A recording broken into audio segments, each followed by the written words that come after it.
भव्य राम मंदिर का निमंत्रण। संदेश पत्र मिलने पर सुरेंद्र पाल चौहान व सुनील दत्त से विशेष चर्चा में बताया कि राम मंदिर संघर्ष में 1990 में टुंडला में गिरफ्तार किया। 15 दिन आगरा जेल में रहे सुरेंद्र चौहान, राज्य में मुलायम सिंह की सरकार राम भक्तों पर गोलियां चला रही थी। राम जी की धुन में एक ही लक्ष्य था, केवल राम मंदिर। दिसंबर 1992 में पुराने मंदिर के ढांचे को गिराया। आज के भव्य मंदिर के लिए बहुत भाग्यशाली दिन है दुनिया के लिए कि अपनी आंखों से इस गौरवमयी दिवस को देखकर पुण्य प्रसन्न हो रही है। आज राम राज्य की शुरुआत हुई। समाज व देश के अच्छे कामों को करना, यही लक्ष्य है। भारत देश को विश्व गुरु बनाने में सहयोगी बनेंगे। आज से लगभग 45 साल पहले जब संघ से जुड़ा तो ऐसी एक भावना थी कि हिंदू समाज के लिए, हिंदू राष्ट्र को इकट्ठा करने के लिए, हिंदुओं के सब फिरकों को इकट्ठा करने के लिए हम संघ के थ्रू काम करेंगे।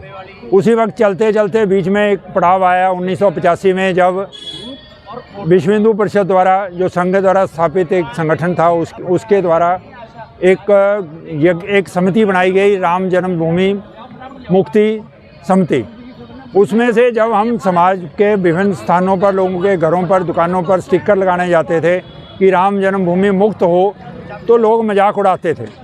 लोग ये पूछते थे कि अयोध्या कहीं है भी है या नहीं है, रामचंद्र जी का अस्तित्व कभी था कि नहीं था।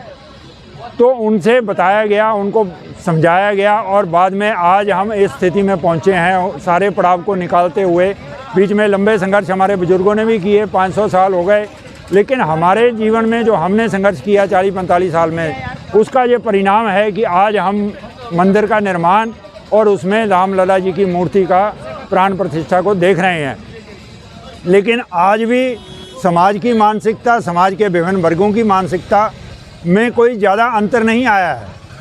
सरकार के कारण, हमारे प्रधानमंत्री जी के विश्वास के कारण और हमारी हिंदुओं की एकता के कारण आज समाज में ये बात तो आ गई है कि हम राममय हो गए हैं।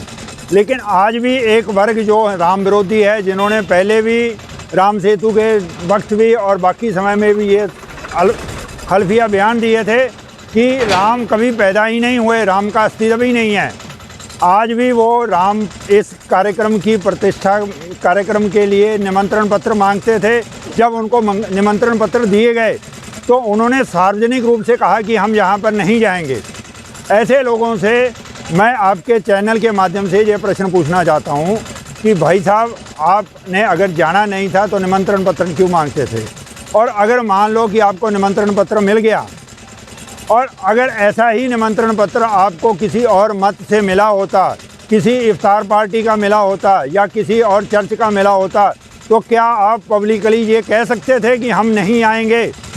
ये कहने के लिए जो आपके अंदर मानसिकता है, इस मानसिकता को बदलो। ये देश राम का है और राम के ही कारण यहाँ पर दुनिया में उपलब्ध जितने भी मतांतर है, जितनी भी पूजा पद्धतियाँ हैं, यही नहीं जितनी भी पूजा पद्धतियों के जितने भी आगे रूप हैं, सब के सब सिर्फ भारतवर्ष में ही मिलते हैं, क्योंकि यहाँ पर ही सेकुलरिज्म है, जिसको अंग्रेजी में धर्म निरपेक्ष कहा जाता है, लेकिन उसका वास्तविक नाम पंथ निरपेक्षता है। ये हमारा भारतवर्ष ही है, जहाँ पर हर ईसाइयों के सारे संप्रदाय मिलते हैं, मुसलमानों के सारे संप्रदाय मिलते हैं, और वो लोग भी मिलते हैं जो ये कहते हैं कि हम किसी भगवान को मानते ही नहीं हैं, भगवान का अस्तित्व ही नहीं है। उनके ऊपर भी किसी प्रकार का कोई विरोधी लांछन नहीं लगता, उनका कोई विरोध नहीं होता। भाई भगवान को मानना है मानो, नहीं मानना तो ना मानो, लेकिन जो राष्ट्र के पुरुष हैं, जिनके नाम से राष्ट्र चल रहा है, उनका अपमान करने का अधिकार आपको कोई नहीं देगा। ये बात उनको आज समझनी ही पड़ेगी। इतनी ही बात मैं आज आप सबको कहना चाहता हूँ। मेरा नाम सुरेंद्र पाल चौहान, 1976 से हम आरएसएस स्वयंसेवक बने और बड़े भाग्यशाली हैं कि हमें आज भव्य राम मंदिर देखने को मिल रहा है अयोध्या में। उसके लिए हम 88, 89, 90 में हमें जेल में बंद कर दिया गया। 90 में हम राम मंदिर के लिए बनाने के लिए जा रहे थे, तो वहाँ पर हम एक विवाह की शादी के रूप में जा रहे थे, तो हमें रोक लिया गया, लाठीचार्ज किया गया और लोगों को गोलियों से मारा गया मुलायम सरकार द्वारा। आज हम भव्य रूप जो मंदिर देख रहे हैं, हम बड़े भाग्यशाली हैं कि मंदिर को देख रहे हैं। और 90 में हमें 15 दिन जेल में रखा गया। जेल में रखने के बाद 16वें दिन हमें आगरा जेल से रिहा किया गया तो उसका मेरे पास एक प्रमाण पत्र भी मैं लेके आया हूँ। जी पकड़ने का वो पत्र भी मैंने संभाल के रखा हुआ कि जब हमें आगरा जेल से रिहाई मिली, ये उसका पत्र है उस समय का, जेल से हमें रिहा किया गया 16वें दिन में। ये उसकी कॉपी मेरे पास अभी भी मैंने संभाल के रखी हुई है। और मेरे साथ आज सुनील दत्त जी भी हैं और हम सारे कार्यकर्ता इकट्ठे हुए हैं। आज हम बड़े भाग्य दिन का बड़ा अच्छा राममय जीवन बना हुआ है।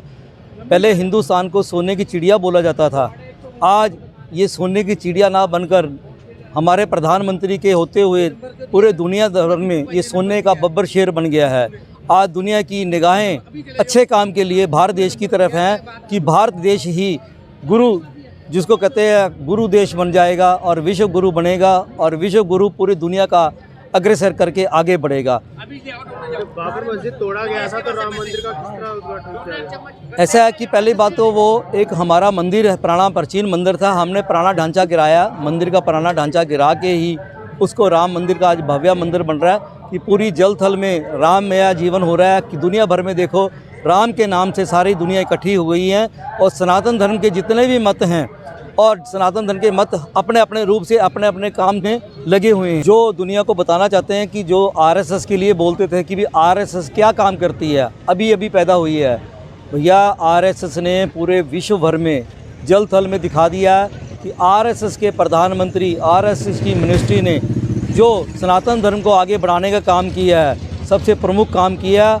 और आरएसएस आज देशों के घरों में लोगों के बच्चे बोलते हैं कि हमने संघ शाखा जाना है, उस शाखा के अंदर भेजने के लिए माँ बाप खुद बोलते हैं कि संघ शाखा में ही एक व्यक्ति का निर्माण हो सकता है, एक बच्चे का निर्माण हो सकता है। आज दुनिया पूरी संघ के स्वयंसेवक की ताकत को और उसके राममय जीवन को देख रही है कि आने वाला समय बहुत भाग्यशाली देश का रहने वाला है। इन्हीं शब्दों के साथ मैं अपनी बात करता हूँ।